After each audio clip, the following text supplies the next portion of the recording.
Cats have been a part of our Singapore landscape for many decades. Do you wonder about their lives and how they fare on our streets? News of animal cullings continue to raise debate about the place of animals in our society. It brings to question, can we coexist? Meet a community of people who may have found the answer for 50,000 community cats of Singapore.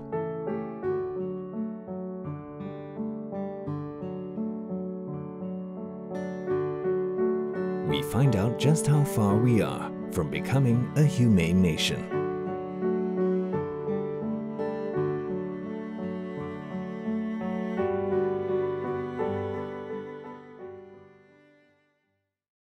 Well-fed, tip-eared cats may now be a common sight in our neighborhoods, but this has not always been the case. Just 10 years ago, the scene was exceedingly different. Estates were overrun with stray cats, and they were barely tolerated when SARS hit our shores, prompting an even louder call for their destruction. 以前猫来讲，就好像老鼠、蟑螂这样啦，人家可以随便就是伤害。 把现在的猫就是人家知道说有结扎了，他们会说有人照顾，有义工，所以他们就是说会找喂猫者。如果这个猫真的有问题。 CWS was started in 1999 by a small group of friends who had been responding to a newspaper article about cat abuse. At that time, there was really no voice for the cats on the ground. It was just very discreet individuals who were doing things like feeding here, feeding there, but really there wasn't any concerted effort or any group to represent and advocate for cat welfare in Singapore. So as this group progressed, what happened was we faced a major setback in the form of SARS. What had happened with SARS was that the government reacted by culling cats on the suspicion that they were transmitting SARS or spreading SARS. And that number was about 13 to 14,000 in 1 year. If you do the math, that's about 35, 36 cats being put down just every single day for a year. And that was the sort of panic and fear that we must have now moved away from. We now have caregivers who sort of started back then because they tried so hard to protect the cats back then, and we still assist them to this date when they're still caring for the cats they rescued back then. And I think the main thing is that we must never allow something like SARS or something like this sort of level of culling to come forward again, and this is what we fight for every single day. The unwarranted culling of cats sparked outrage among animal lovers and led to a focus on animal welfare activism in Singapore. Animal lovers came out in force to save cats, starting animal shelters and rescue groups that exist to this day. 700 people turned up for a memorial for the culled. One activist successfully put "Cull ignorance, not cats" in the news and played a part in turning the tide on Singapore's dark age of cat welfare, paving the way for a sea change in the nation's attitude towards cats that was to come. So when the SARS crisis happened, when the cats were being culled, I thought that maybe something needed to be done in terms of awareness, because there's no conclusive evidence to indicate that the cats were spreading the disease. Cat Welfare Society had Spay Day. So we used Spay Day as a rallying point for caregivers to come together, and from there we got to know our caregivers and our network. So we grew Spay Day from sterilizing 100 cats a day to about 440 a day. And it became an event for us annually. And from there, we got ground support. Spay Day was a very successful program that Cat Welfare held annually. It brought people together.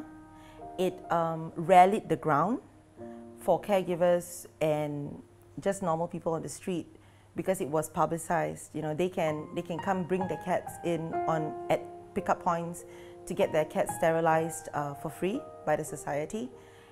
It also provided us an avenue to educate these people, to bring them to get to know each other, to build their own networks.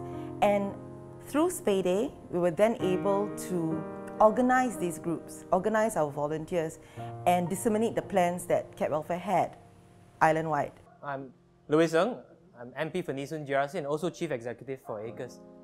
We've worked with Cat Welfare Society really intensively for the last 5 years now here in Nee Soon, and really to establish groundbreaking programs. So we've stopped the culling of stray cats in Chong Pang, in Nee Soon East, and I think that's the important part of sterilising, managing them more humanely and more sustainably, so that in the long term both the residents and the cats can benefit. We've also worked together very closely for the Love Cat program. So residents in Chong Pang can now keep cats sterilised, microchipped, kept indoors, so that again both parties, the cat and the residents, both benefit from this program. We were very happy to have the support of Minister Shanmugam, who also came out in strong support for all the cat owners to register on the pilot. The Love Cats pilot program in Chong Pang is the first program we have to legitimize cat owners in Singapore. So the Chong Pang people who have cats are the lucky ones who can get themselves on the pilot and be the first HDB cat owners. I think it's been a long-standing policy that cats are not allowed to be kept in HDB flats, and I think that with times have changed, so policies have to evolve as well. I think for that reason we started the Love Cat programs in Chong Pang to really test out, to pilot it, to see whether it's possible to have HDB residents keep cats. Again, I think the trials or the pilot has been successful so far. It's coming to the end of the 4-year phase, and I think that's why we are now reviewing it to see whether we can expand it, see whether more residents can benefit from it, and see areas where we can improve, areas where we can do much better. I have been working as a mediator with CWS for over 2 years now. We focus on sterilisation and mediation as our core function. It feels great that we have made so much of difference over the years. It's very important that we have this network of volunteers to rely on. We have a very lean count of dedicated mediators. So working along to settle the country's issues for cats has been very tough. Without these volunteers and without us, I can only imagine what may be done to these community cats.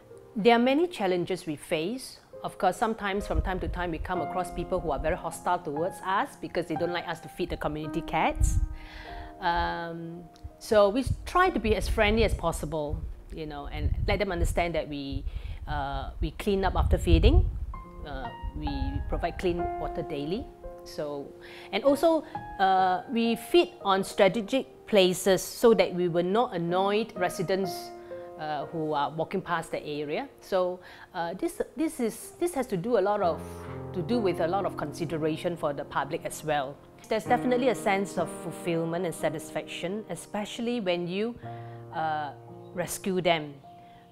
For example, Orange, this cat here. He was rescued because he was abused.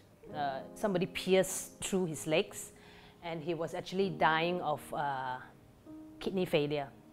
I took him in, sent him to the vet, and he has been with me since. It has been 4 years now, and he's doing very well. So this is the satisfaction I get when they're rescued and being brought back to health.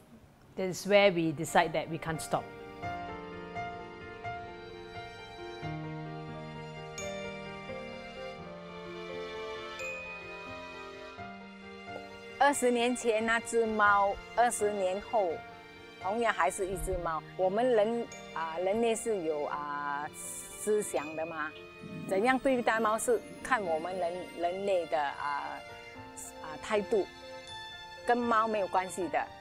As animal lovers, we sort of all know and understand what the needs are of cats in this environment, and we purely just wanted to provide for them and give them a better life.